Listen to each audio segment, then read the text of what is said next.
Madame Rouquet. J'ai appelé pour prendre de vos nouvelles. Comment allez-vous? Bien, écoutez, il ne me reste plus qu'à vous souhaiter une excellente journée.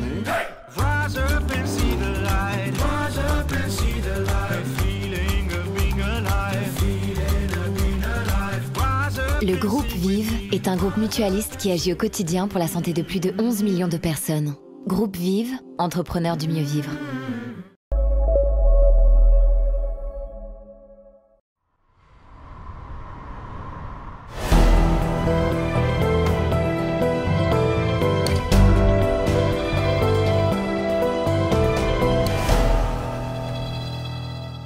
Bonjour, un vaccin anti-Covid-19, quand, comment et pour qui?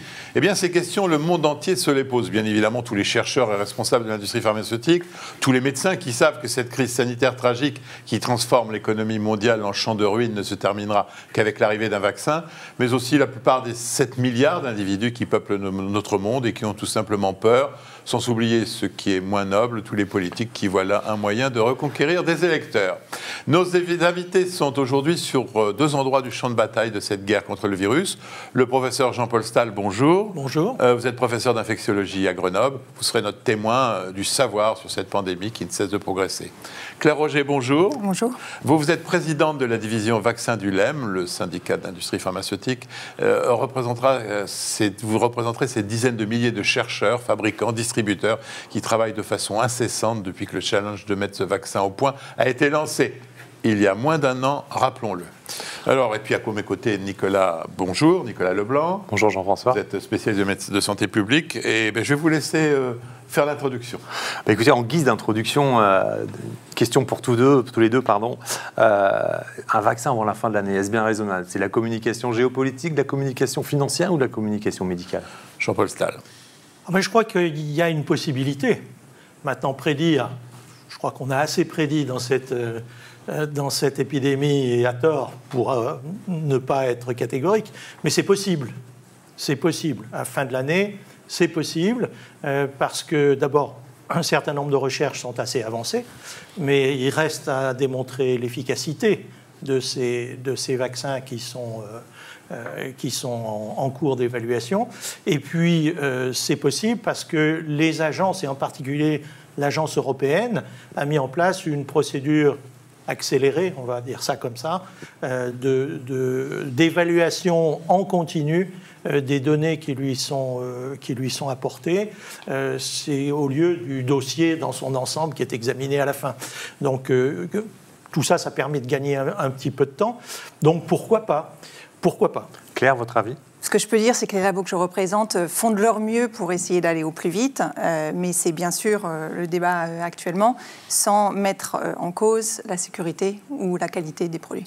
Alors moi, je vous trouve quand même très optimiste, parce que tous vos confrères disent faut 7-8 ans pour faire un vaccin. Dans le meilleur des cas, j'ai encore lu une déclaration 2021, deuxième semestre, ce serait la bonne date. Donc si je comprends bien, vous êtes dans le camp des Trump, Poutine, qui promettent un vaccin d'ici la fin de l'année. C'est parce que c'est une décision grave. Vous le pensez? J'aurais pensé que vous étiez plus prudent là-dessus. Alors, je ne suis pas dans le camp de Trump, parce que Trump, c'est avant son élection. Oui. Donc là, clairement, c'est du fantasme.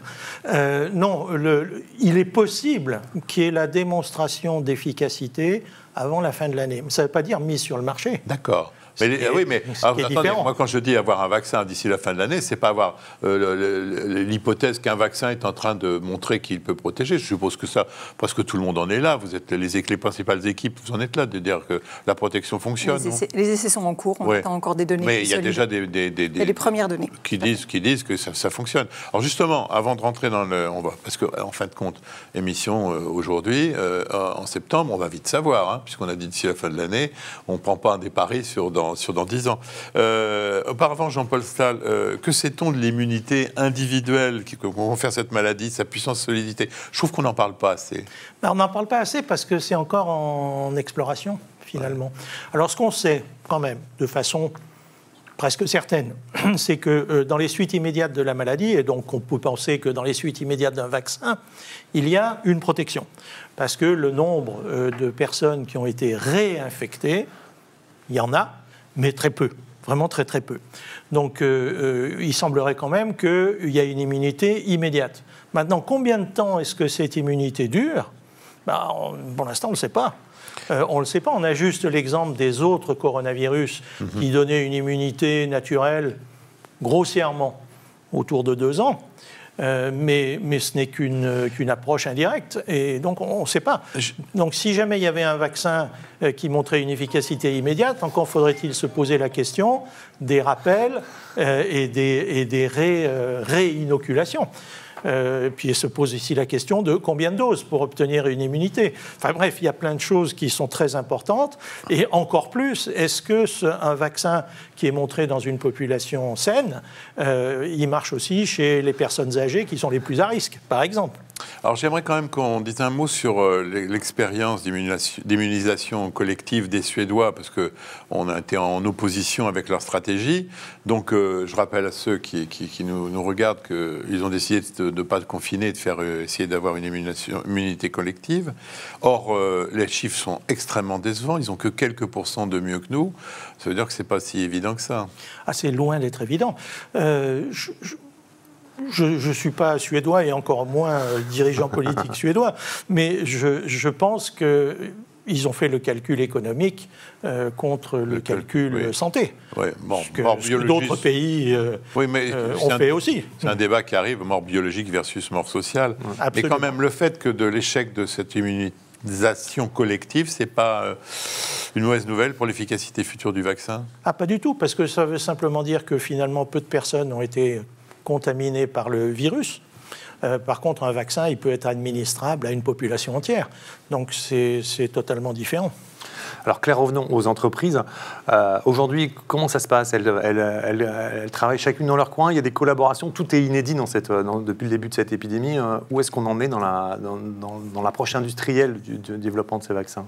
C'est ça qui est très très intéressant dans la situation actuelle. On n'a jamais vu le montant de collaboration qu'on voit en ce moment. Donc on a vraiment du travail ensemble à tous les niveaux, que ce soit privé-privé, public-privé. Peut-être quelques exemples pour vous donner. Il y a quelques vaccins qui sont les plus avancés. Vous avez entendu parler du vaccin AstraZeneca qui est en collaboration avec un laboratoire d'Oxford, ou encore de GSK Sanofi, de concurrents qui d'habitude sont vraiment l'un contre l'autre et qui là collaborent sur un candidat vaccin ensemble. On a également par exemple des collaborations comme Pfizer avec une biotech allemande qui s'appelle BioNTech. Enfin, on a vraiment des collaborations à tous les niveaux, ce qu'on n'a jamais vu auparavant en dehors de cette crise. Et qu'est-ce qui explique ça? Le coût? La nécessité? Non, plutôt le besoin, la crise sanitaire actuelle. Tout le monde cherche la plus efficace, l'approche la plus efficace pour trouver une solution la plus rapidement. On parle souvent d'une course au vaccin. C'est pas une course les uns contre les autres, c'est une course contre la montre pour essayer d'apporter des solutions vaccinales les plus rapides possibles. Et les politiques encouragent ça? Est-ce qu'au niveau international, vous sentez un soutien? C'est une bonne question. Est-ce que c'est eux qui ont déclenché ces collaborations? Pas du tout, parce qu'on a vu ces collaborations émerger déjà dès janvier, février et mars. On a eu très très rapidement toutes ces alliances et ces collaborations. Est-ce qu'ils le soutiennent dans le principe? Je pense que oui, parce qu'ils cherchent une solution à cette crise sanitaire. Et on n'a pas connu ça, ni pour le sida, ni pour le paludisme, qui pourtant sont vecteurs de Il y en avait un certain gravité. nombre. Mais l'ordre de grandeur est très différent. Enfin, peut-être que vous avez vu les derniers chiffres. J'ai regardé en début de semaine, on a plus de 300 candidats vaccins en développement contre le Covid. Pour vous donner un point de comparaison, si vous regardez l'an dernier ou l'année d'avant, c'est à peu près le même nombre de projets de candidats vaccins sur toutes les autres maladies infectieuses. Donc ça vous donne une petite idée, en 9 mois, ce qui s'est passé sur cette recherche, et c'est vraiment inédit. Dites-moi Jean-Paul, c'est vraiment indispensable d'avoir un vaccin? On ne peut pas imaginer que, comme certains coronavirus, ce virus parte prendre sa retraite quelque part. On ne voit pas bien comment. Au point où on en est, on ne voit pas bien comment ce virus disparaîtrait. Alors c'est vrai qu'on peut essayer de faire le parallèle avec les autres coronavirus, les 2 autres coronavirus qui ont donné lieu à des épidémies, le SRAS et le MERS-CoV, qui pour l'un a disparu, à peu près, sauf cas très épisodiques, et pour l'autre qui n'a pas réussi à se développer dans les mêmes proportions, c'est certainement lié au virus lui-même, c'est-à-dire qu'avec une contagiosité, une transmissibilité beaucoup moins importante. Là, c'est loin d'être le cas. Sur ce qu'on voit actuellement, il semble que ce soit un virus qui soit destiné à s'installer dans le paysage de la pathologie humaine, au même titre que la grippe ou d'autres virus. Donc je crois effectivement que le vaccin est la seule solution si on veut aboutir à non pas une éradication, mais une maîtrise. Et ce qui veut dire que si on ne trouve pas de vaccin, on va vivre l'épidémie telle qu'on la vit là pendant des années ? Absolument. Absolument, parce que pour l'instant, en tout cas, il n'y a pas de traitement, malgré les effets d'annonce des uns et des autres. Il n'y a aucun traitement qui marche, sauf les corticoïdes pour les patients les plus graves. C'est la maladie inflammatoire, les corticoïdes. Ça, c'est la maladie inflammatoire, ce n'est pas la maladie virale. Mais pour le virus lui-même, il n'y a rien pour la minute. Donc la seule chose qui permettrait de maîtriser l'épidémie, c'est le vaccin. Ce qui maîtrise et qui contribue actuellement à maîtriser, puisque la deuxième vague n'a pas, si on peut appeler ça une deuxième vague, ou la prolongation de la première, peu importe, c'est du vocabulaire. Mais c'est la seule chose qui contribue à maîtriser, c'est les mesures barrières. Alors, soit on vaccine, soit on vit avec les mesures barrières pendant des années. Il n'y a pas d'autre solution. Ou les deux. Ou les deux. Alors les deux, ça va être effectivement pour ceux qui refuseront la vaccination. Et malheureusement, il y en a. Vous avez déjà des accords économiques entre certains pays, entre certains laboratoires ? Alors oui, je ne peux pas parler du détail de chaque laboratoire et des contrats qu'ils ont, mais au niveau industriel, en fait, tous les gouvernements se sont mis en contact avec les industriels, et c'est en particulier autour du partage du risque autour de la production. On en reparlera peut-être un petit peu tout à l'heure, mais on produit là déjà, on a commencé l'exercice de production, et donc on veut savoir déjà combien de volume les pays considèrent pour leur population, mais également partager un peu le risque parce qu'on produit sans avoir les résultats cliniques. Donc on produit à risque, et si jamais le vaccin ne marche pas, on va mettre ces doses à la poubelle. C'est le cas en général en situation de pandémie. On parlait tout à l'heure d'accélération des timings. Ça prend souvent 7 à 10 ans de trouver un vaccin. Là, on le compresse. Du coup, il faut faire des choses en parallèle, quitte à prendre un risque financier au niveau de la production. Pour ce qui est de la sortie du vaccin, c'est la safety qui va donner la date de... C'est quand la safety sera finie qu'on va savoir quand est-ce que ce vaccin sort, le premier vaccin va sortir. Ou alors, c'est déjà un petit peu envisagé? Je vais laisser peut-être le professeur Stahl commenter. La seule chose que peut-être j'ajouterais en commentaire, c'est on cherche un vaccin efficace et sûr, avec un niveau de qualité de production pour réfléchir. Après, ça, ouais. Si vous auriez dit le contraire, je ne vous aurais pas cru. Jean-Paul. Ce qu'il y a d'absolument certain, c'est qu'aucun vaccin ne sera mis sur le marché s'il ne répond pas aux critères de sécurité et aux critères d'efficacité. Ça, c'est absolument certain. Donc, si un vaccin arrive sur le marché, il répondra forcément à ces deux critères. Ça, c'est très très clair, en tout cas dans les pays occidentaux. Alors, on ne va pas parler des 300 candidats, ça serait fastidieux. On a déjà vu qu'il y en a un certain nombre, mais il y a quand même de grandes familles, enfin... Un individu et des familles. Vaccins atténués vivants, ça c'est la plupart. C'est pas la plupart, mais enfin sur les 300, j'en sais rien. Oui, non, mais sur ceux, sur ceux dont on parle là. Non, ceux dont on parle et qui avancent, c'est soit des molécules antigéniques qui sont vectorisées d'une façon ou d'une autre, soit avec un autre virus, soit avec des protéines, etc.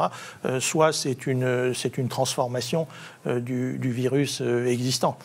C'est les deux grandes philosophies. Pour faire simple, les deux technologies sont connues. Il y en a qui sont plus routinières que d'autres, et en particulier la transformation, on va dire, du virus existant, qui serait sans doute plus facile à fabriquer et à commercialiser rapidement, et puis les autres qui sont des technologies un petit peu plus nouvelles et qui vont demander des lignes de production un peu plus complexes et un peu plus nouvelles. Donc voilà où on en est. Toutes les approches sont bonnes a priori. Et la question qui arrivera le premier, j'en sais rien, et à la limite, est-ce bien important? Parce qu'on aura besoin de milliards de doses, plusieurs milliards de doses, et un seul ne pourra jamais les produire dans leur globalité, la totalité. Donc voilà, pour les industriels, je ne suis pas sûr que ce soit le vrai enjeu, ça. Alors il y a ce fameux vaccin Moderna à ARN messager, dont on parle beaucoup. Est-ce que vous pouvez nous expliquer l'un et l'autre l'intérêt, comment ça fonctionne, Jean-Paul? L'intérêt, c'est que ce n'est pas un virus, donc sur le plan de la sécurité, c'est beaucoup moins problématique. Maintenant, en termes d'efficacité, voilà, elle reste à montrer. Et est-ce que c'est plus efficace ou légèrement moins ou identique aux autres? Ça, j'en sais encore rien. En tout cas, il y a un secret industriel derrière quand même, et donc je n'ai pas l'information. Mais c'est une technologie qui, a priori, amène beaucoup moins d'interrogations de sécurité. Avant de voir avec Claire comment ça va se fabriquer tous ces vaccins, est-ce que c'est bien raisonnable de parler de milliards de doses? Est-ce que c'est bien raisonnable de dire qu'on va vacciner 7 milliards de personnes? Est-ce qu'on n'est pas en train de tromper le monde en leur faisant croire cela, alors qu'on sait fort bien que le premier milliard, on sait où ça va se passer, où ça va aller? Oui et non. Si on veut éradiquer d'une certaine façon ou diminuer significativement la maladie, on est bien obligé de vacciner la population réceptive, où qu'elle soit. Je veux dire, c'est ce qu'on a fait avec la polio. C'est comme ça qu'on éradique la polio. C'est comme ça qu'on a fait avec la variole. C'est comme ça qu'on essaye de le faire avec la rougeole. Il faut que dans la population humaine, il n'y ait plus de récepteurs. Et à ce moment-là, le virus cesse de circuler. Mais là, c'est encore un petit peu plus compliqué parce que c'est un virus d'origine animale. Et donc, on ne va pas vacciner les animaux sauvages, bien évidemment. Donc, le virus, il va continuer à exister, il va continuer à circuler dans un certain milieu. Donc il faut vraiment que l'espèce humaine se protège et c'est vrai que le vaccin va concerner l'ensemble de la population sur cette planète. Alors, le point calculé qu'il allait falloir 8747 pour distribuer toutes les doses dans le monde, je suppose que vous n'allez pas monter une compagnie d'aviation, l'industrie pharmaceutique, quoique ça pourrait être la solution. Vous êtes raisonnablement en train d'étudier quelle hypothèse? Les 7 milliards ou alors le premier milliard qui va réclamer ça à corde et à cri? Non, l'ensemble de l'industrie regarde vraiment les besoins de la population en entier. Une des grandes questions, c'est combien de doses il va falloir. 1, 2, 3, on ne sait pas encore. Donc la production, on est quand même sur des facteurs... on ne sait pas encore le nombre de doses. Non, la plupart des essais cliniques sont en train de tester 2 doses. Avec beaucoup de chance, on pourrait avoir déjà une réponse satisfaisante après une dose. Ça pourrait, au contraire, ne pas bien marcher. On pourrait avoir besoin de 3 doses. Tant que les essais cliniques ne sont pas terminés, on ne saura pas exactement les besoins pour chaque schéma de vaccination. Donc on a une grande incertitude sur les volumes qu'on doit produire. Et pour compliquer encore un petit peu la question, c'est est-ce que certaines populations dont l'immunité fonctionne moins bien, simplement les personnes âgées, donc on connaît l'immunosénescence, est-ce que ces personnes-là ont besoin d'une dose supplémentaire par rapport à l'ensemble de la population? C'est encore une autre question qu'on peut se poser. Sans compter que c'est peut-être un virus comme celui de la grippe qui va muter dans l'hémisphère sud pendant qu'on vaccine dans l'hémisphère nord, donc on recommence rebelote tous les ans? Alors pour l'instant, il n'y a pas de démonstration d'une mutation de cet ordre.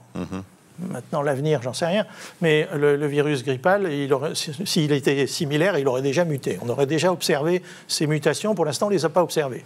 Voilà, c'est tout ce qu'on peut dire. Vous êtes en capacité de produire combien de vaccins dans le monde de façon mensuelle? Vous avez une idée ou... Alors en fait, la réponse va dépendre de la technologie qui marche en essai clinique. Donc pour vous donner une petite idée, on a, je crois, 27 usines de production en Europe qui représentent à peu près 75% de la production mondiale. Donc une usine ne produit pas pour un pays, c'est en général une usine produite pour le monde entier. Donc après, sur ces usines, il y a un certain nombre de technologies et les essais cliniques vont tester quelle technologie va être utile. Comment alors? Je suppose qu'il ne va pas y en avoir un qui va gagner, il va y avoir plusieurs vaccins disponibles, non? On espère que les résultats seront donc positifs. Donc déjà, on saura si on a le meilleur ou le moins bon. Est-ce qu'il y aura des notions comme ça, Jean-Paul? Je ne suis pas certain.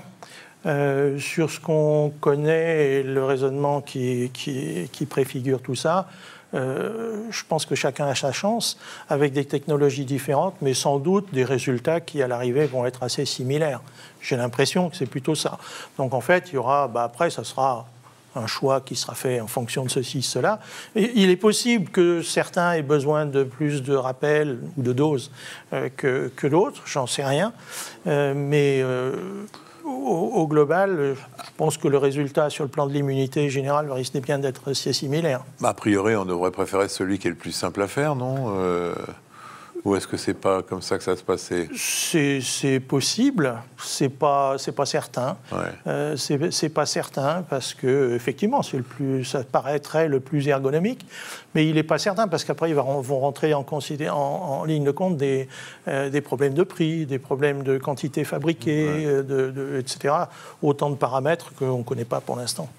Alors revenons à la stratégie pratique de vaccination. Comment va-t-elle s'effectuer dans le monde, en France? Elle sera différente? Est-ce qu'il y aura des centres de vaccins dédiés?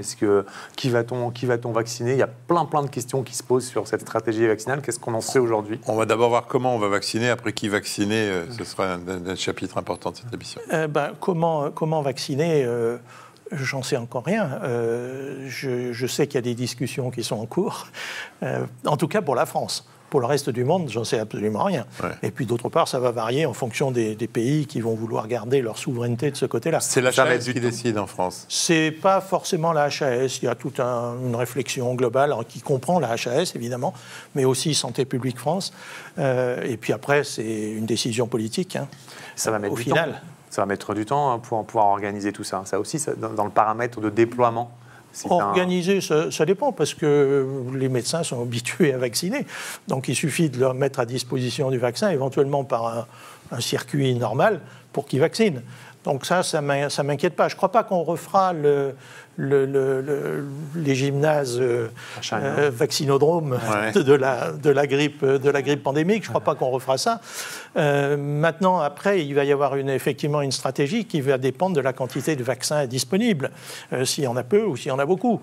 S'il y en a beaucoup, évidemment, c'est plus simple. Mais s'il y en a peu, il y aura une gradation, forcément, des personnes vaccinées. Alors qui va être prioritaire? On peut imaginer, mais ça c'est mon imagination, on peut imaginer que les personnes fragiles, si on a montré que ça marche chez ces personnes. Ça peut être le personnel soignant, parce qu'on en a vraiment besoin. Ça peut être, je sais pas quoi, moi, les forces armées, la police. Les gens âgés. Voilà. On va y venir de tout ça. Mais un nouveau vaccin dit fatalement des gens plus compétents pour vacciner, donc les médecins en priorité, puis après on va aller vers peut-être les pharmaciens et tout ça, ou d'emblée vous pensez que tout le monde va pouvoir vacciner? L'acte vaccinal est quand même pas très compliqué. D'accord. Donc les pharmaciens ont maintenant l'habitude avec la vaccination grippe, qui est récente chez eux, mais ça pose aucun problème. Donc, sur un nouveau vaccin, on ne parle jamais de responsabilité. S'il se passe un problème, qui sera responsable? C'est celui qui a injecté ou celui qui a fabriqué? Ça dépend. Tous les deux, vous allez répondre. Ça dépend tout du statut du vaccin. Si c'est un vaccin obligatoire, c'est l'État. C'est l'État qui est responsable des effets, enfin des conséquences de la vaccination, parce que c'est lui qui a décrété que c'était obligatoire. Vous pensez qu'il peut être obligatoire, là? Je ne pense pas. Bon. Après, oui, c'est pas celui qui a injecté, parce que le pauvre malheureux, sauf s'il a fait une infection à staphylocoque à l'endroit où il a injecté, voilà, c'est la seule responsabilité qu'il peut avoir. Et après, si vraiment il y a un problème structurel avec le vaccin, style, je ne sais pas quoi, moi, des effets secondaires insoupçonnés qui se déclarent, voilà. Le laboratoire, comme presque toujours, malheureusement, va être incriminé. Pourquoi il n'y aurait pas de vaccination obligatoire compte tenu de la pandémie, par rapport à la rougeole ou par rapport à d'autres vaccinations obligatoires? C'est simplement parce que je pense qu'on est en France et que le mot obligation s'accompagne du mot contournement de l'obligation. Oui. C'est sans doute ça. Ça a été un combat. La vaccination pour les enfants est obligatoire. Elle est obligatoire, mais j'ai participé au combat à divers échelons, ce qui dure quand même depuis des dizaines d'années, sur cette vaccination des enfants. Et là, il faut être très reconnaissant à la ministre de l'époque d'avoir eu le courage de rendre cette vaccination obligatoire. Je pense qu'aucun chef de gouvernement, du moins des pays dits démocratiques, n'opposera la vaccination. Cette responsabilité-là, je vous ai vu au moment où on disait on va se retourner dans le laboratoire, c'est colossal comme responsabilité, là. Comment vous gérez ça? C'est un peu le cas dès qu'on amène un nouveau médicament ou vaccin on parle de 7 milliards d'individus. Voilà, donc là, tous les laboratoires sont en train de travailler avec les autorités de santé, en particulier en France, l'ANSM, et il y aura bien sûr un suivi de pharmacovigilance très rapproché, en lien bien sûr avec les études cliniques et tout signal de pharmacovigilance qu'on aura pu avoir dans les essais cliniques pour essayer d'assurer au maximum la sécurité des patients. Mais oui, est-ce qu'on a vu l'introduction d'un nouveau vaccin dans tous les pays du monde en parallèle à cette échelle, non, c'est nouveau. Je pense que c'est une des bonnes raisons, ce n'est pas la seule, mais c'est une des bonnes raisons pour avoir la certitude que quand le vaccin sera mis sur le marché, le problème de la sécurité sera absolument bétonné. Il n'y aura pas d'incertitude de ce côté-là. On ne peut jamais évacuer l'impondérable. Mais je veux dire qu'il y a de bonnes raisons dans tous les partenaires pour que la sécurité soit vraiment évaluée. Il y a des gens qui ne se posent pas ces problèmes de responsabilité, qui ne font pas partie du LEM. Je veux parler des Chinois et des Russes avec leur Spoutnik. Vous n'en avez pas parlé dans les candidats vaccins. On peut imaginer que les Chinois qui avaient probablement un an d'avance sur nous, sur l'épidémie, ont peut-être un an d'avance sur le vaccin, non? Pour répondre de façon politiquement correcte, l'expérience qu'on a avec les vaccins chinois n'est pas très probante jusque-là. D'accord. Et nous, alors j'ai l'expérience, entre autres, des centres antirabiques et des vaccins antirabiques pour pouvoir dire que quand un patient a été vacciné en Chine pour la rage, on recommence tout à zéro quand il revient en France. Donc, et le russe, Spoutnik? Alors le russe, on n'a aucune information publiée, ce qui en soi est suspect. Sauf que la fille du président a été vaccinée quand même. Et comme on le dit de façon courante maintenant, Navalny aussi. Oui, c'est vrai que ça... Donc, non, il n'y a aucune donnée publiée. Alors, ça ne veut pas dire qu'il ne se passe rien, bien sûr, mais voilà, il y a quand même un soupçon dans notre culture occidentale, quand ce n'est pas publié, et que ça n'a pas été critiqué par les pairs, et quand ça n'a pas été évalué en public, il y a un problème. Vous avez des contacts avec justement la Chine et les pays de l'Est, vous, les laboratoires de l'Ouest? Alors, il y a certains partenariats entre certains des laboratoires présents en France et des biotech ou des laboratoires chinois, mais en dehors de ça, il n'y a pas de partage des données au-delà de ce qui est disponible publiquement. Bon, on va essayer de savoir qui va être vacciné, quand est-ce qu'on vaccine. Oui, le schéma vaccinal, on l'a évoqué tout à l'heure. À votre avis, il sera posé quand? Vous parliez de fin d'année, on aura déjà des idées sur les populations cibles? On aura sans doute une idée, si ça marche, si le vaccin marche. Ce qui n'est pas encore garanti, hein. Je rappelle, actuellement, il y a les essais de safety qui sont en cours, et en parallèle, les essais d'efficacité. Donc, on ne va pas faire le résultat des essais avant leur conclusion. Ce qui est marrant, c'est que ce qui est observable, c'est qu'on a l'impression que c'est un automatisme, que voilà, on a mis les gestes barrières, on a quelques traitements qui fonctionnent, notamment les corticoïdes dans la maladie inflammatoire, et qu'on va avoir un vaccin. Dans l'imaginaire collectif, ça s'installe. Vous nous dites peut-être fin d'année, mais en même temps, c'est pas sûr. Est-ce qu'on va suivre ça comme un roman policier jusqu'en décembre? Comment concrètement, à partir de quoi les auditeurs et les téléspectateurs peuvent se fier, les médecins qui nous regardent, ils peuvent se fier sur quel type d'informations et où là-dessus? Les informations, c'est les informations scientifiques, c'est-à-dire quand seront publiés les résultats des essais. Un vaccin, ça paraît naturel. Alors là, il y a une forme de paradoxe, parce qu'en France, on est quand même champion du monde pour l'hésitation vaccinale, comme on dit, c'est-à-dire en gros le refus vaccinal, et en même temps, on attend un vaccin avec impatience. Donc là, on appelle ça la schizophrénie. Hein. Donc là, il commence à y avoir un vrai problème. Puis deuxièmement, un vaccin, ce n'est pas automatique. Regardez le sida. Depuis des dizaines d'années, on cherche un vaccin sida, il n'y en a toujours pas. Donc obtenir un vaccin qui marche, ce n'est pas un automatisme, c'est pas... On a dit qu'on allait le faire, on met de l'argent, ça y est, ça va venir. Pas du tout. Alors, qui vacciné, vous pouvez fournir, si demain un vaccin marche, vous pouvez fournir combien de doses dans le trimestre qui suivent? Alors toujours pareil, ça dépend duquel marche, quelle technologie. Ce qui est sûr, c'est que la plupart des labos sont déjà en train de mettre en place leur processus de production en parallèle pour essayer d'avoir un certain nombre de doses dès qu'on a des résultats cliniques. On parle d'obligation, mais on peut parler aussi de volontariat. Par exemple, le corps médical, qui se vaccine très mal contre la grippe, il faut quand même qu'on le sache. Pas si mal. Oui, enfin bon, c'est quand même pas formidable. Médecins hospitaliers, alors toutes les enquêtes, les médecins hospitaliers, je ne parle pas des autres, mais les médecins hospitaliers, ça tourne autour de 60%. Ce qui, comparé aux infirmières qui travaillent dans les hôpitaux, qui tournent dans le meilleur des cas, autour de 25%, c'est quand même beaucoup mieux. Vous êtes comme tous les hospitaliers, vous, d'un seul coup, vous balayez la médecine libérale, qui pourtant, elle qui doit vacciner plus que vous, quelque Non, mais c'est part. les chiffres que j'ai, c'est tout. Oui, mais je suis d'accord, mais qui, elle, se vaccine pas que ça. On peut imaginer que là, il peut y avoir un effet de volontariat, où en France, c'est totalement exclu de faire une campagne volontaire de vaccination contre De la toute Covid. façon, le vaccin sera administré sur la base du volontariat. Oui. C'est-à-dire, si je refuse d'être vacciné, je ne serai pas vacciné. Mais volontariat professionnel, Voilà. je veux dire. Par exemple, est-ce qu'on dit on vaccine tous les plus de 70 ans le plus rapidement possible, ou on dit on vaccine le personnel médical, les malades en situation difficile? Il va y avoir des arbitrages qui vont être difficiles, non? Oui, et ces arbitrages, ils vont dépendre de la quantité de doses disponibles. Et c'est pour ça que j'avais commencé par cette question-là. Et on me répond Qu'on ne sait pas un encore. certain temps. Alors, oui, tout ce que je peux vous dire, c'est que, alors, si je compare par exemple les vaccins existants, ils prennent entre 6 mois et 24 mois, 22 mois à être produits. Donc, si jamais vous avez eu un rappel, par exemple, récemment, ça prend souvent plus d'1 an entre le moment où ça démarre la chaîne de production et la fin.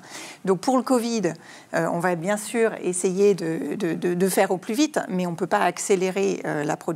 On a énormément de tests qualité et c'est ça qui prend du temps pour vraiment garantir la qualité et la sécurité de ces produits. Donc on ne veut pas aller plus vite que la musique. Il y a quand même quelque chose qui est incompressible dans le temps pour la safety, c'est de dire, bon, si on veut qu'un vaccin, on veut savoir s'il n'a pas d'effet secondaire en 1 an, il faut 1 an. Et là, on a décidé quoi, monsieur le professeur? On a décidé qu'on mettrait sur le marché ce qui a démontré une sécurité, mais avec le délai, effectivement, est parti. D'accord. C'est-à-dire que personne ne pourra dire sur 10 ans ce qui se passe. Okay, mais du coup, la pharmacovigilance va être d'une extrême importance. Évidemment. Et vous vous organisez déjà pour la pharmacovigilance, ou c'est un chapitre qui n'est pas encore ouvert dans la spécificité de la Covid? Alors, ça va se mettre en place autour de la mise sur le marché des vaccins qui vont réussir en essais cliniques. Et ce sera fait pas juste côté laboratoire, mais avec chaque autorité nationale pour faire un suivi très rapproché de tous les... Mais ces plans de pharmacovigilance existent déjà. Tous les nouveaux médicaments sont assujettis à une surveillance sous le chapeau de l'ANSM, mais c'est une obligation. J'ai vu que vous avez déjà reçu des bons de commande importants de part de gouvernement, c'est vrai? C'est-à-dire que c'est prépayé déjà, certains vaccins? Alors, c'est surtout des précommandes, on en parlait un petit peu tout à l'heure, sur les volumes et sur un partage du risque, sachant que la production avance sans savoir si ces vaccins pourront être utilisés. Alors, si vous avez des précommandes, vous avez peut-être une idée du coût du vaccin, ou c'est trop tôt encore? Alors, ça, c'est le choix de chaque entreprise, chaque laboratoire et la discussion avec chaque gouvernement. Donc, mais c'est en cours, on commence déjà à parler de prix de dose unitaire ou de choses comme ça? Oui, tout à fait, dans les précommandes du gouvernement. Ça ne transparaît pas chez vous encore? Ah non, pas du tout. Nous, on n'est pas du tout concernés par ce genre de discussion. Non, mais là, ce qu'on est en train de dire, c'est que finalement, il y a des recherches qui ne sont pas encore, des évaluations qui ne sont pas finies, des lignes de production qui commencent, et des présachats sur des recherches qui ne sont pas finies. C'est inédit, ça. On n'a jamais vécu ça. Généralement, un vaccin, on le disait tout à l'heure, 7, 8 ans, 10, 12 ans, et puis il y en a qui ne sont jamais arrivés, qu'on attend depuis 30 ou 40 ans. Est-ce qu'il n'y a pas un scénario de crash test sur ce genre de dispositif, si jamais ça ne marche pas? Toute la planète attend le vaccin comme un sauveur. Et on est en train de se dire que finalement, c'est une hypothèse qui ne marcherait possiblement pas. Vous êtes prémunis de tout ça? Comment vous gérez ça, les entreprises? Prémunis, je ne sais pas, on cherche tous une solution. Quand je vois le nombre et la diversité des projets de recherche, en fait, on est plutôt confiant que dans tous ces candidats vaccins, il va y en avoir au moins, et j'espère plusieurs, qui vont arriver à bout. En fait, on est dans une situation de pandémie en train de tout faire en parallèle. D'habitude, sur un nouveau vaccin, c'est séquentiel. Donc, on fait la recherche fondamentale, les essais cliniques, puis la construction d'usines, puis la négociation et puis la mise sur le marché. Là, tout se fait en parallèle. Et oui, bien sûr, il suffit d'une étape où les résultats ne sont pas satisfaisants et ça va devoir s'arrêter. Mais sur les 330 ou 350 vaccins en cours de développement, on espère vraiment qu'un ou plusieurs arriveront jusqu'au bout. Cette histoire de... Je donne la parole Jean-Paul Salle, mais avant cette histoire de préférence nationale, comment vous gérez ça? On dit il y a des pays, nous on a payé, on a besoin d'avoir avant les autres. Comment vous gérez ça? En fait, là, tous les laboratoires des vaccins que je représente se sont positionnés justement sur la volonté d'avoir une vaccination équitable entre les pays, de travailler avec toutes les autorités. Et donc, quand Ça, vous le garantissez maintenant. Oui. Et d'ailleurs, vous avez peut-être encore vu là très récemment, par exemple, la Commission européenne l'Union européenne qui a investi encore un petit peu plus pour garantir la distribution de doses dans d'autres pays qui n'ont pour l'instant pas eu soit les moyens, soit le temps, soit l'envie de négocier des doses. Jean-Paul, vous vouliez faire un commentaire? Oui, je voulais simplement souligner l'énorme prise de risque de l'industrie. L'industrie est souvent présentée comme le diable, avec qui il ne faut surtout pas discuter parce qu'on devient l'agent du diable.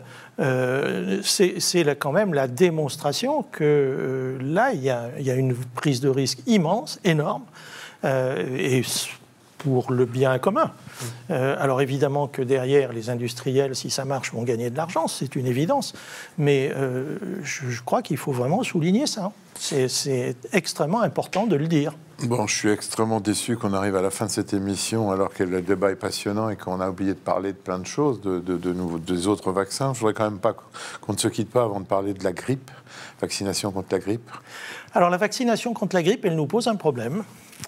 Elle nous pose un problème parce que finalement la Covid a, pour l'instant en tout cas, éteint la grippe dans l'hémisphère sud. Pour des raisons peut-être de compétition virale, mais ça c'est presque du fantasme, mais surtout parce que les gens se protègent. Et quand on se protège sur le plan respiratoire, on se protège de la grippe comme des autres virus. Et donc il y a très peu de virus grippal qui circulent dans l'hémisphère sud, à tel point qu'on cherche les souches, etc., pour fabriquer le vaccin de l'hémisphère nord. Et là, ça pose un vrai problème. Il n'est pas fabriqué, ce vaccin ? C'est en cours, on ne sait pas trop. Parce qu'on dit qu'on va commencer le 15 octobre. Oui, mais avec quelle souche ? Et c'était vraiment ça le débat. Et donc, ça pose un vrai problème. Mais ce qui, quand même, aussi mais s'il n'y a pas de grippe, c'est pas grave. Non, mais c'est important ce que vous dites, parce que c'est quand même la vérification que les gestes de barrière et tout ce qu'on a fait marchent. Absolument. Et qu'on n'aura peut-être probablement pas de gastroentérite au réveillon non plus. Donc, ça, c'est Manu Porté, c'est autre chose. Oui, ça, c'est les solutions hydroalcooliques. Oui, mais on demande aux gens de se laver les mains en ce moment. C'est vrai. Donc là, on ne sait pas encore comment vaccination contre la grippe, gros point d'interrogation sur... c'est point d'interrogation sur la souche qui va circuler. D'accord. Enfin, le vaccin, il existe, mais c'est la circulation des souches, on a quelques interrogations. On ne peut pas imaginer un vaccin commun entre la Covid et la grippe ? Si jamais on avait besoin d'un vaccin annuel Covid couplé à la grippe, ce ne serait pas forcément idiot. Mais si vous avez un vaccin qui doit s'administrer tous les 5 ans, puis l'autre tous les ans, la combinaison ne marche pas. Le BCG, on a dit que c'est un vaccin qui est protégé contre la Covid. On en est où ? C'est un petit peu passé de mode, on va dire. Disons, BCG, c'était supposé marcher en stimulant de l'immunité cellulaire. Voilà, on n'en est plus là. Je vous promets avec nos deux invités une autre émission sur les vaccins, parce qu'on n'a vraiment pas eu le temps d'aborder tout ce qu'on voulait. On va conclure. Jean-Paul, une conclusion brillante, comme d'habitude. Il ne faut surtout pas prendre, pour l'instant, le fantasme vaccin comme argent comptant. Et il faut surtout continuer à appliquer les gestes barrières. On a plus de 10 000 cas nouveaux tous les jours. Tous les jours. Pourtant, avec des services d'hospitalisation qui se remplissent à vue d'œil.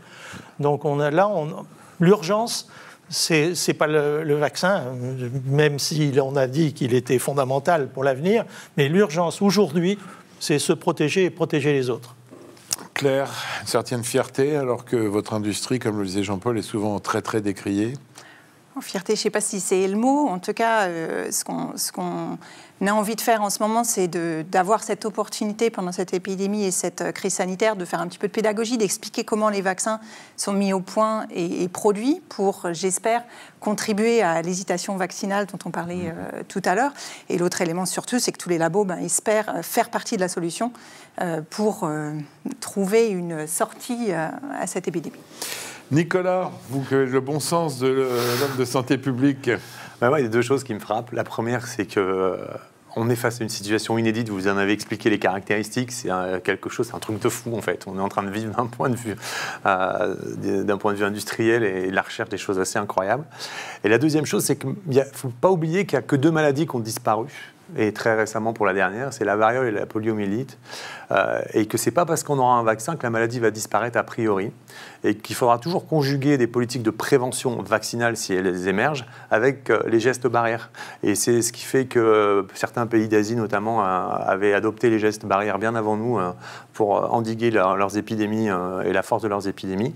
Je crois qu'on va vivre avec les gestes barrières maintenant un bon moment et que ça va changer profondément les habitudes dans notre pays. D'ailleurs, la Chine proclame que l'épidémie est finie sans avoir vacciné, donc c'est ça le succès des gestes barrières, ou comme toujours, la Chine a une épidémie est finie quand on cesse de déclarer qu'il y a des cas. Très bien. Écoutez, cette émission est terminée. Merci à nos invités. Je suis persuadé que nous sommes appelés à nous revoir vite. Je vous rappelle l'adresse pour vos commentaires, jdflemoine@gmail.com. Je sais que je vais recevoir mon lot de messages de médecins qui sont contre la vaccination, ce qui est toujours surprenant quand on fait ce métier. Mais écoutez, tout le monde a le droit d'avoir des opinions, donc vous avez mon adresse. Pour revoir nos émissions, il suffit d'aller sur YouTube, sur la chaîne Fréquence Médicale. Nous, on se retrouve la semaine prochaine. En attendant, le plaisir de vous retrouver. Portez-vous bien.